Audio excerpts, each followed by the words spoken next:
हरे Krishna. Srimad Bhagavatam canto 8 chapter 3 text number 19 Gajendra Moksha श्लोक संख्या 19। यम धर्म कामार्थ विमुक्ति कामा भजन्त इष्टां गतिमाप्नुवन्ति किं चाशिशोरात्यपि देहम् अव्ययम् करोतु मेधा ब्रदयो विमोक्षणम्। फिर से यम धर्म कामार्थ विमुक्ति कामा भजन्त इष्टां गतिमाप्नुवन्ति किं चाशिशोरात् यपि देहम् अव्ययम् करोतु मेधा ब्रदयो विमोक्षणम्। वर्ड टू वर्ड मीनिंग्स देखते हैं इसकी। यम यानी कि जिस भगवान को धर्म, फिर आगे जो लिखा हुआ है ना धर्म कामार्थ विमुक्ति कामा, यानी कि ऐसे व्यक्ति जो धर्म अर्थ काम तथा मोक्ष इन 4 सिद्धांतों की कामना करते हैं। फिर आगे बोल रहे हैं भजंत यानी कि पूजा द्वारा इष्टाम लक्ष्य को गतिम यानी कि गंतव्य आपनुवंती प्राप्त कर सकते हैं। फिर जिनको ये चाहिए होता है ना धर्म अर्थ काम मोक्ष में, आप लोगों को ये ट्रांसलेशन कर लेते हैं पूरा, फिर आपको समझाती हूँ कि धर्म अर्थ काम मोक्ष होते क्या है। तो फिर जो ये व्यक्ति पाने की इच्छा रखते हैं ना, तो क्या करते हैं वो कृष्ण की पूजा करते हैं। भजंत इष्टाम अपने लक्ष्य को प्राप्त करने के लिए पूजा करते हैं। ठीक है, आपनुवंती यानी कि प्राप्त कर सकते हैं। किम क्या कहा जाए, आगे बोल रहे हैं च यानी कि भी आशीषो अन्य आशीर्वाद राति प्रदान करता है। भाई कृष्ण की अपने जो भगवान है यानी कि कृष्ण का बता रहे हैं, तो फिर अन्य आशीर्वादों के विषय में क्या कहा जा सकता है। यानी कि अगर हमारी जो भी इच्छा होती है तो कृष्ण उसको पूरा करते हैं, तो फिर आशीर्वादों के विषय में क्या कहा जाए। गजेंद्र यहाँ पे ऐसा बोल रहे हैं। फिर आगे कहते हैं आशीष यानी आशीर्वाद, राति यानी कि कृष्ण प्रदान करते हैं, अपि यानी कि भी, देहम शरीर को, अव्ययम आध्यात्मिक। फिर आगे बता रहे हैं कि जो भक्त होते हैं फिर उनको क्या आध्यात्मिक शरीर प्रदान करते हैं। कौन? कृष्ण।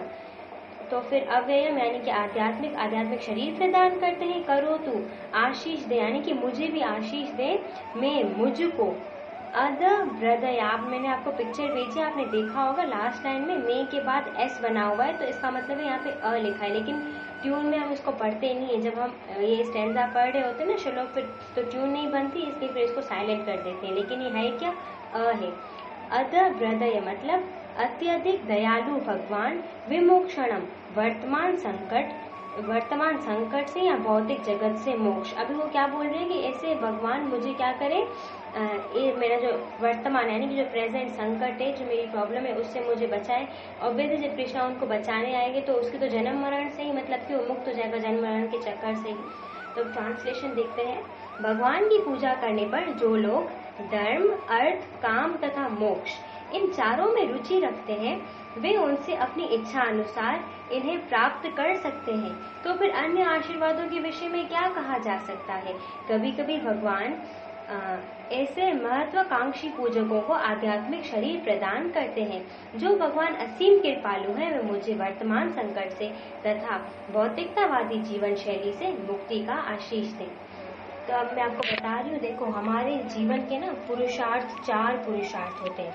पुरुष यानी कि हम इंसान, और अर्थ यानी कि हमारा पर्पस क्या है, हमारा लक्ष्य क्या है, लक्ष्य क्या है। तो फिर धर्म अर्थ काम मोक्ष ये हमारे 4 पुरुषार्थ है। ठीक है, हम जो है ना धर्म हमें करना चाहिए। धर्म जैसे कि हम लोग अपने परिवार के प्रति जो हमारे कर्तव्य होते हैं, जो हम धर्म दान वगैरह देते हैं, तो उसको हम धर्म कहते हैं। तो हमें धर्म किसके लिए करना चाहिए, जो चौथा वाला है ना मोक्ष के लिए करना चाहिए। लेकिन हम धर्म करते क्या, आप लोगों ने देखा होगा कुछ लोग ऐसे होते हैं जो क्लास वगैरह करवाते हैं, तो वो क्या कर लेते हैं, क्या करते हैं दूसरों से, जहाँ पे क्लास रखी जाती है तो जो करता है फिर वो पैसे लेता है। कुछ लोग ऐसा करते हैं।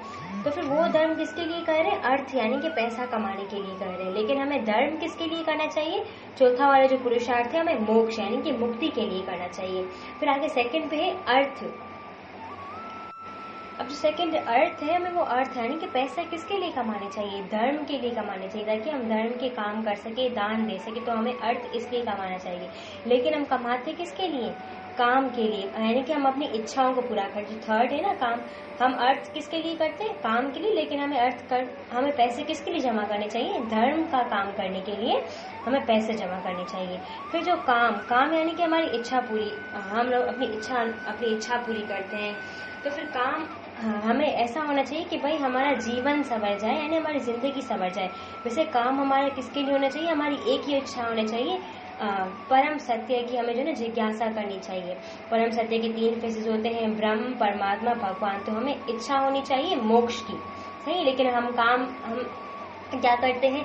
अपनी इच्छाएं पूरी करते रहते हैं, जो भौतिक इच्छाएं होती हैं उनको पूरा करते हैं। और लास्ट में है मोक्ष, मतलब कि हमें जो चारों है ना, हमें किसके लिए करना चाहिए? अल्टीमेटली मोक्ष प्राप्त करने के लिए, मतलब कि कृष्णा के प्रेम को प्राप्त करने के लिए हमें ऊपर के 3 काम करने चाहिए, धर्म, अर्थ, काम, मोक्ष। उम्मीद है कि आशा है कि आपको अच्छे से समझ में आया होगा। हरे कृष्णा।